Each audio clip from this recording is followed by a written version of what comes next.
출애굽기 3장 1절에서 10절 말씀입니다.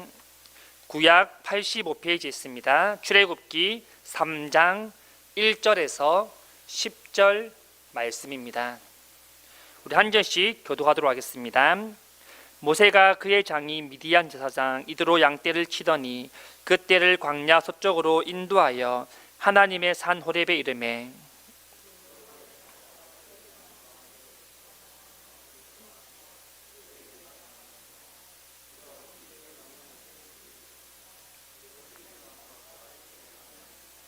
이에 모세가 이르되 내가 돌이켜 가서 이 큰 광경을 보리라. 떨기나무가 어찌하여 타지 아니하는고 하니 그때에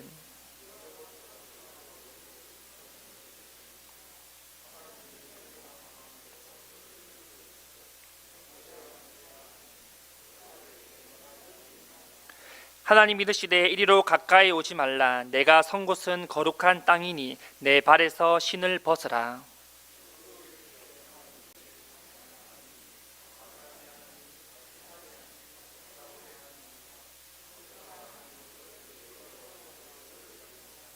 여호와께서 이르시되 내가 애굽에 있는 내 백성의 고통을 분명히 보고 그들의 감독자로 말미암아 부르짖음을 듣고 그 근심을 알고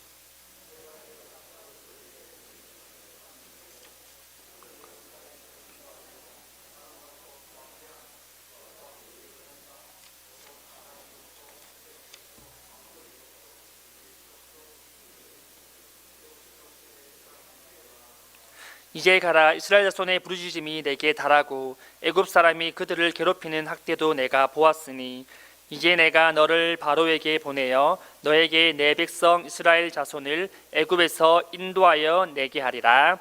아멘. 여러분 반갑습니다.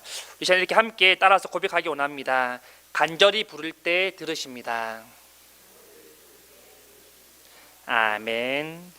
네, 어떤 사람이 심심해서 이러한 생각을 했다라고 합니다. 달리는 속도에 따라서 해당되는 찬송가가 흘러나오면 얼마나 좋을까, 그런 자동차를 만들면 얼마나 좋을까라는 생각에 속도마다 알맞은 찬송가를 지었다라고 합니다. 먼저 150km입니다. 150km 달리면 이런 찬양이 나옵니다. 내 주를 가까이 하게 하면 160km입니다. 이 찬양이 나옵니다. 갈 길을 밝히 보이시니 170km 달릴 때 찬양이 나옵니다. 하늘 가는 밝은 길이 내 앞에 있으니 180km 달릴 때 이 찬양이 나옵니다. 전부여 의지없어서 손들고입니다. 190km는 저 요단강 건너편에 화려하게 베는 집, 나를 위해 예비하신 집일세 찬양이 흘러나오고 200km 이상이 달리면 나 이제 왔으니 내 집을 찾아라는 그런 찬송가가 나오는 차를 만들면 어떨까라는 생각을 했다고 합니다. 하나님을 간절히 찾는다고 해서 여러분 시속 200km로 다니면 곤란하겠죠. 우스갯소리도 하는 거지만 하나님은 간절히 찾을 때 또 들으신다라고 그렇게 말하고 있지 않습니까? 오늘 말씀 여러분 간절히 찾을 때 들으시는 하나님이라는 주제로 말씀을 보기를 원합니다. 우리가 창세기에서 이제 출애굽기로 넘어왔는데요. 우리가 성경을 볼 때 바로 창세기 다음 장이 출애굽기이기 때문에 이 시간 가운데 얼마나 지났는지 우리는 잘 알지 못하고 생각하지 않을 때가 많습니다. 그런데 이 창세기와 출애굽기 사이에는 무려 약 400년간의 침묵이 있었음을 우리가 볼 수 있습니다. 또한 출애굽기 1장에서는 새로운 시대가 열렸다라고 말씀하고 있는데요. 본문 8절에 이렇게 말합니다. 요셉을 알지 못하는 새 왕이 일어나 애굽을 다스리더니. 자, 얼마나 시간이 지났는지 여러분 보여주는 말씀이죠. 지금까지는 여러분 창세기에서는 4대 족장 아브라함, 이삭, 야곱, 요셉의 시대였는데 이제는 이 요셉을 알지 못하는 새 왕이 나라를 다스리게 되었다라고 말하고 있습니다.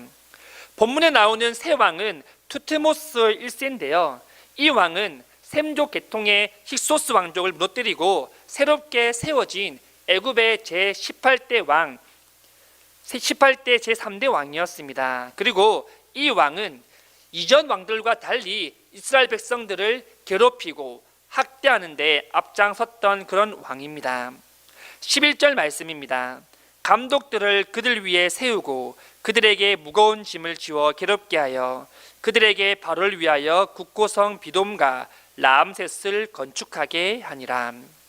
애굽 왕은 여러분 자신을 위하여서 이스라엘 백성들에게 국고성을 짓게 만듭니다. 엄청나게 힘든 막노동을 시키는 것이죠. 벽돌을 나르고 벽돌을 쌓고 벽돌을 옮기고 정말 하루 종일 그런 고된 일들을 이스라엘 백성들에게 시켰습니다. 그런데 정말 이상하게도 여러분, 이들은 계속해서 힘든데도 불구하고 인원이 급속도로 증가하게 됩니다. 힘이 들면 지쳐서 집에 가서 쉬거나 자야 되지 않겠습니까? 그렇게 되면 백성들이 번성할 확률이 낮아져야 정상적인 수치입니다. 하지만 오히려 더 많이 번성하게 되는 것을 볼 수 있습니다. 이에 바로는 이스라엘 백성들이 자녀들을 낳으면 그 즉시 모든 자녀들을 다 죽여버렸습니다. 인원이 불어나는 것을 막기 위한 정책이었죠. 바로에게 이러한 고통을 당하고 자신들의 아이들까지 그렇게 차례차례 죽임을 당하자 이스라엘 백성들은 하나님 앞에 부르짖기를 시작했습니다. 2장 23절에 이렇게 말씀합니다. 여러 해 후에 애굽 왕은 죽었고 이스라엘 자손은 고된 노동으로 말미암아 탄식하며 부르짖으니 그 고된 노동으로 말미암아 부르짖는 소리가 하나님께 상달된지라. 이스라엘 백성들이 여러분 간절히 부르는 그 목소리를 하나님께서 들으시고 그 목소리가 상달되었다라고 성경은 말씀하고 있습니다. 하나님은 그들의 고통을 보셨고 아셨고 들으셨다라고 말씀하고 계시는 것이죠. 하나님 이들의 조상과 약속했던 그 언약을 다시 한번 기억하셔서 이들을 구하기 위한 놀라운 계획을 준비하시기 시작합니다. 24절 25절입니다. 하나님이 그들의 고통 소리를 들으시고 하나님이 아브라함과 이삭과 야곱에게 세운 그의 언약들을 기억하사 하나님이 이스라엘 손들을 돌보셨고 하나님이 그들을 기억하셨더라. 여러분, 우리 하나님은 이렇게 우리의 신음과 간구를 들으시는 분인 줄 믿고 고백할 수 있기를 원합니다. 우리가 고통에 호소할 때, 우리가 하나님을 정말 간절히 찾을 때 하나님을 외면하지 않으시고 그 기도와 간구를 들어주신다라고 분명하게 말씀하고 계십니다. 여러분, 사람은 또는 세상은 우리를 외면할 수 있습니다. 자기에게 불리하면 충분히 등을 돌릴 수 있다라는 것이죠. 하지만 우리 하나님은 여러분 결코 외면하지 않으십니다. 그리고 우리와 하셨던 약속, 내가 너희와 함께 할 것이라는 그 임마누엘의 하나님의 약속을 우리에게 성취시켜 주셨다라는 것이죠. 하나님께서는 이 고통 중에 부르짖는 이스라엘 백성을 위하여서 큰 계획을 세우시는데요. 그것은 바로 출애굽하는 것입니다. 애굽에서부터 건져내시는 것이죠. 그리고 그 계획을 위해 한 사람을 택하시는데요. 3장 10절 말씀입니다. 이제 내가 너를 바로에게 보내어 너에게 내 백성 이스라엘 자손을 인도하여 내게 하리라. 여기서 너는 우리가 잘 아는 바로 모세입니다. 하나님께서는 모세를 부르시는데요. 이 출애굽기 3장은 모세의 소명장이라고 불려지는 장입니다. 하나님께서는 모세에게 어디서 나타났냐면 떨기나무 가운데에 나타나시는데요. 3장 2절에 이렇게 표현하고 있습니다. 여호와의 사자가 떨기나무 가운데로부터 나오는 불꽃 안에서 그에게 나타나시니라.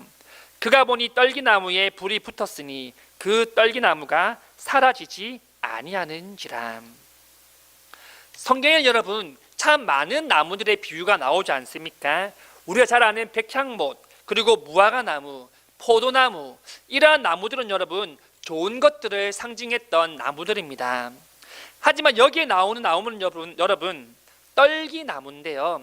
이 떨기나무의 모습을 보면 다른 나무에 비해 너무나 초라한 것을 볼 수가 있습니다.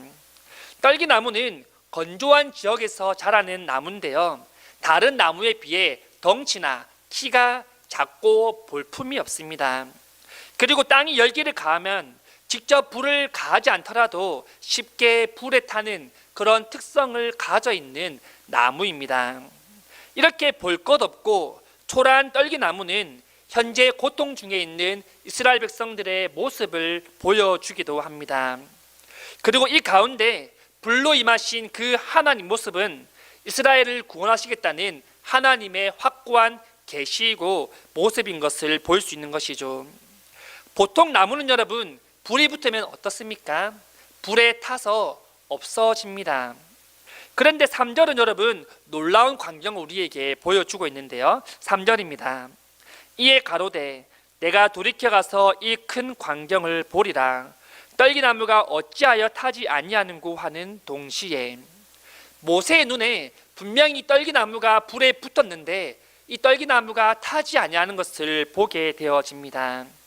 정말 모세에게 있어서는 초자연적인 광경인 것이죠. 인간의 상상을 뛰어넘는 광경이 지금 모세의 눈앞에 펼쳐져 있다라는 것입니다. 이때 4절입니다. 여호와께서 그가 보려고 돌이켜오는 것을 보신지라. 하나님이 떨기나무 가운데서 그를 불러 이르시되 모세야 모세야 하시매 그가 가로되 내가 여기 있나이다. 모세가 나무에 불이 붙었는데 꺼지지 않는 그 현상을 보고 그 떨기나무로 가까이 걸어가게 됩니다. 그때 하나님께서 모세를 부르신 것이죠. 하나님 부르심에 모세는 내가 여기 있습니다 라고 그렇게 대답하고 있습니다. 즉각적으로 대답하는 모습을 보여주는 것이죠. 마치 여러분 하나님께서 아브라함을 부르셨을 때 하나님 제가 여기 있습니다 라고 대답했던 그 모습을 우리가 떠올릴 수 있는 것입니다. 계속해서 하나님께서 말씀하시는데 5절 말씀입니다. 하나님 이르시되 가까이 하지 말라. 너의 선 곳은 거룩한 땅이니 내 발에서 신을 벗으라. 지금 하나님이 계신 곳이 어디입니까 여러분? 떨기나무 가운데에 계십니다. 그런데 이곳은 여러분 애초부터 거룩한 곳이 아닙니다. 그냥 보잘것없는 그런 나무에 불과한 장소죠.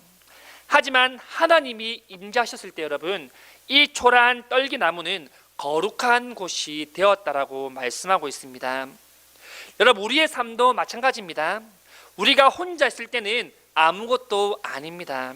하지만 우리 삶 가운데 하나님께서 개입하시고 임재하실 때 그 삶은 거룩한 삶이 되어진다라는 것을 보여주고 있습니다. 교회도 마찬가지입니다. 여러분 교회 자체로는 여러분 거룩한 장소가 될 수 없습니다. 하나님께서 임재하실 때 교회가 비로소 교회가 되는 것입니다. 하나님이 그곳에서 신을 벗으라라고 말씀하는데요. 성경에서 신을 벗는 것은 중요한 의미를 가지고 있습니다. 보통은 자기의 기업을 포기할 때 신을 벗었습니다. 또한 히브리인들에게 신을 벗고 다니는 것은 수치스러운 일로 여겨졌는데요. 노예나 아니면 가난한 사람들이 맨발로 다녔지 다른 사람들은 다 신을 꼭 신고 다닌 것을 우리가 볼 수 있습니다. 그런데 하나님 앞에서 그 신을 벗는다. 그 의미는 하나님 앞에서 자기의 모든 것을 다 내려놓고 낮아짐을 고백하라는 하나님의 말씀입니다. 아무리 사회에서 여러분 높은 지위에 있다 할지라도 아무리 많은 것을 가지고 있다 할지라도 하나님 앞에 나오면 여러분 우리는 아무것도 아니라는 것입니다. 우리는 하나님 앞에서 결코 높아질 수 없는 존재라는 것이죠. 먼저 주님 앞에 나가기 위해서는 우리의 연약함을 인정하고 하나님 앞에 온전히 순종하며 나아가야 되는 것을 우리에게 말씀하고 계십니다. 하나님께서 모세를 부르신 이유를 다시 한번 말씀하시는데 7절에 이렇게 말씀하십니다. 여호와께서 이르시되 내가 애굽에 있는 내 백성의 고통을 분명히 보고 그들이 그들의 감독자로 말미암아 부르짖음을 듣고 그 근심을 알고. 하나님께서 모세를 부르신 이유가 무엇이라고 말씀하고 계십니까? 이스라엘 백성들의 그 고통과 호소를 들었다라고 말씀하고 계시는 것입니다. 그로 인하여서 이 모세를 택하여서 부르셨고 모세를 하나님의 놀라운 계획에 동참하게 하신 것입니다. 그리고 10절에 이렇게 말씀하십니다. 이제 내가 너를 바로에게 보내어 너에게 내 백성 이스라엘 자손을 애굽에서 인도하여 내게 하리라. 모세를 부르셔서 바로 왕 앞에 나가게 할 것이라고 그렇게 말씀하고 계시는 것이죠.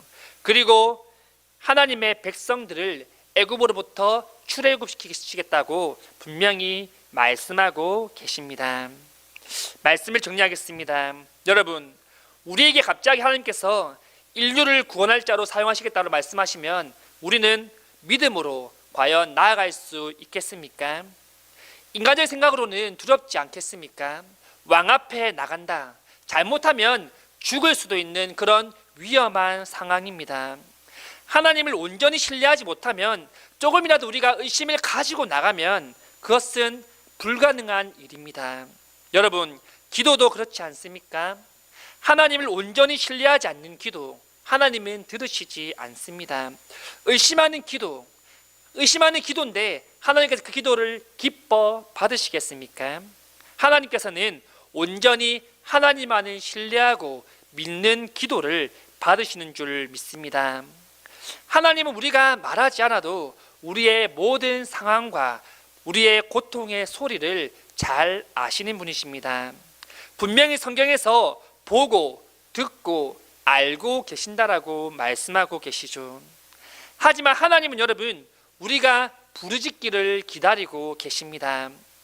이스라엘 백성들도 바로의 노예로 국국성을 지은 지 하루 이틀이 아닙니다, 여러분. 하지만 이스라엘 백성들이 간절히 부를 때 그들의 목소리를 들으셨다라고 말씀하고 계십니다. 하나님이 그 전에 몰라서 가만히 있었던 것이 아닙니다. 이스라엘 백성들이 스스로 하나님을 찾을 때까지 기다리신 것이죠.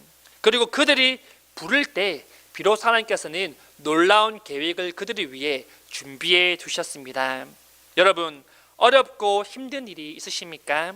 물론 하나님은 말하지 않아도 우리의 모든 상황을 다 아시는 분입니다.